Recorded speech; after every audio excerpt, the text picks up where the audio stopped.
You're listening to Cards to the Moon, a podcast about trading cards from both a collector and investor perspective. We hope you'll stick around for the ride as we take a deep dive into the state of the hobby, share some hot takes, hopefully some useful advice, and fun stories along the way. Hey guys, welcome to another Friday edition of Cards to the Moon.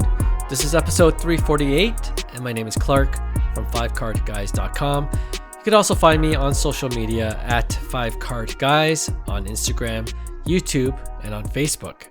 It's another solo Friday intro, but I did record a short pod session with two of my other co-hosts, Will and Roy, who I met earlier this week for lunch at a local deli. So stay tuned for that because we talk about the card show that both Will and Roy are setting up at as vendors and dealers. It's called the Collectors Supershow, hosted by Sport Card Expo and CSC, and it runs from February 13th to the 15th near the airport in Toronto at the International Centre. So we do say this a few times in the recording, but if you're in the GTA, please drop by and say hi to us. We'd love to connect and maybe record a little something for the pod. Speaking of the pod, Will, Roy, and I, we talk about not just setting up at the show and the preparation behind it, but we get into the Pokemon card market a bit, as well as WWE cards. We also test run a new segment we might do a little more often in the future called Conspiracy Corner. And Will had one for today's episode relating to the issue of PSA once again raising prices and who might ultimately be behind it. So you don't want to miss that segment. But it is a short episode, so hope you enjoy it. And again, if you're in the GTA, please drop by the Collectors Supershow, and we'd love to connect with you. It's always nice meeting my fellow collectors. And on that note, actually, about meeting fellow collectors, one funny story before I play the rest of the episode is that after we finished lunch and recorded the podcast episode, we actually ripped a box each of Topps Chrome Labubu cards. None of us hit anything, and it was probably one of the worst ROI that we ever ripped. You can actually check out the IG reel and YouTube shorts that I put out to go with this episode to see what we actually hit. But as we were ripping, our server was this nice older lady. She asked if we were ripping Pokemon cards, and we said it was Labubu, which I'm sure she had no idea what we were talking about. But then she called over another server, a younger guy, who she knew collected Pokemon cards. So we started chatting with him a bit, found out that he hit the Umbreon from Prismatic Evolution, and recently got a PSA 10. Roy told him it was worth several $1,000s, and then we invited him to come to the card show this weekend. So you never know where you meet other collectors, right? Good way of finding out is just start ripping in public places. Okay, that's it from me. Enjoy the convo between myself, Will, and Roy at the Center Street Deli. I'll see you later.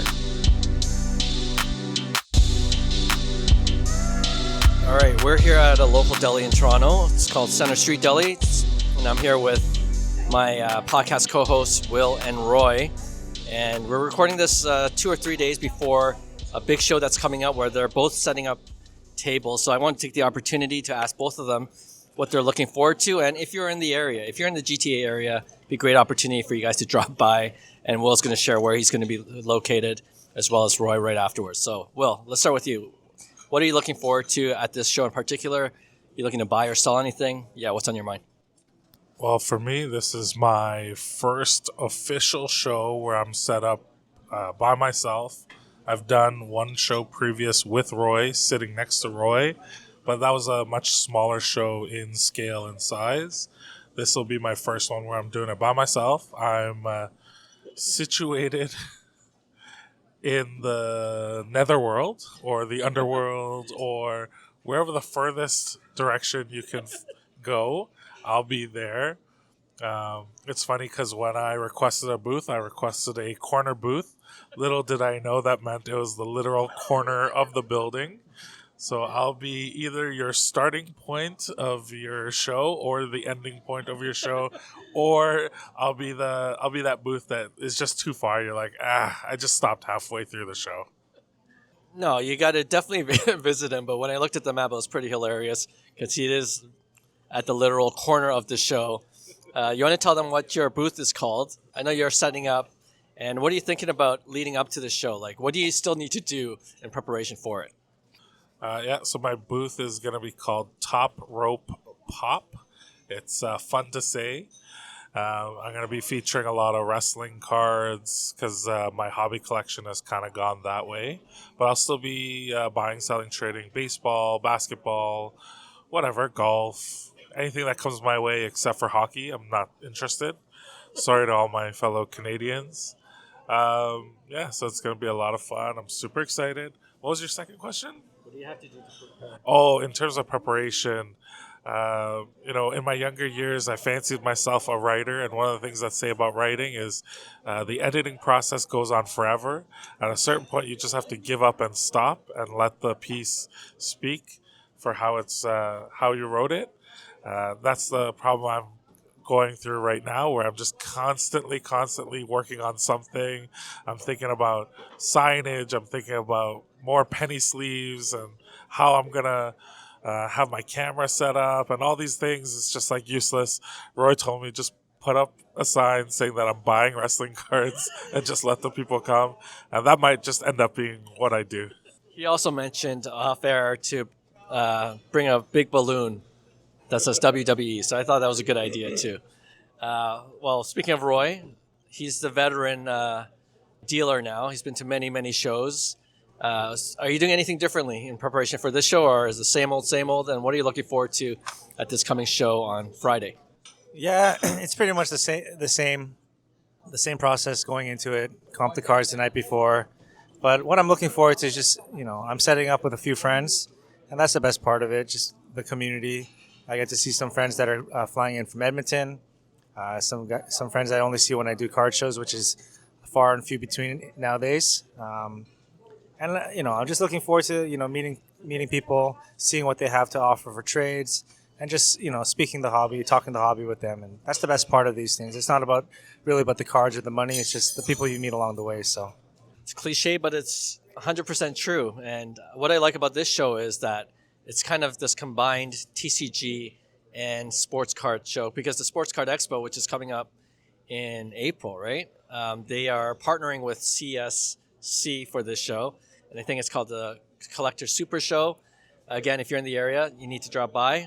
We'd love to see you. I'm going to be dropping by on Saturday personally. I'll have Cards to the Moon, the podcast stickers that I have left over. So please come see us. I'll probably be hanging out with Will because he'll be lonely in the corner of the showroom floor. The southwest corner he just mentioned. But yeah, come see us. Speaking of Pokemon cards, 2026, we're more than a month in now. Is it still booming? What's a quick update about the Pokemon card market? yeah, so as you guys probably know, that there's a big crash in October, and people were panicking, and it went throughout December.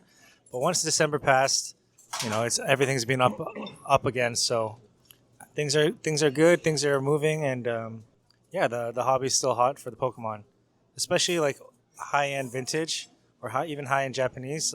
People are kind of transitioning. Hey, I kind of want to get out of modern, collect something more unique, collect something that's exclusive, or just collect high end, because that's what people are doing in the sports card world, and they're using that same knowledge and approach to the Pokemon world, and those cards are just going crazy right now. So I feel like I say that every week that I'm on here, every month, but nothing changes. It's the same approach. Collect high end, collect what you like, and those are the things that will do well over time. Yeah, it's funny how we're still the Pokemon card market is still white hot, and then we talked about One Piece before, and that's been growing a lot lately too. Will, how about wrestling cards? Anything about wrestling cards that you want to talk about? So we are on the road to WrestleMania. The Royal Rumble just finished. We're heading to Elimination Chamber. The winner of Royal Rumble gets to challenge one of the champions for the belt. and then the winner of Elimination Chamber gets to challenge the other champion at WrestleMania. So this is like playoff season. This is the fun time of watching wrestling and also collecting wrestling. There is one newsworthy note recently with wrestling cards.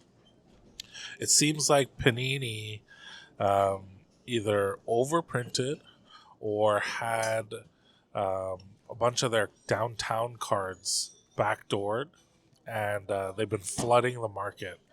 So when I first started talking about wrestling cards on this pod, I said I was targeting downtown cards. And now what we were seeing is just like there's too many on eBay, and the people who are selling it without the sealed Panini like stickers. So they've been unsealed, and they're selling for just cheaper than the authentication. You know, when eBay sends it off to authentication. So these scammers are either reprinting or they're backdooring or something. But something funky is going on, and people are starting to catch on. Like, there's too many downtowns. Appreciate that PSA, public service announcement.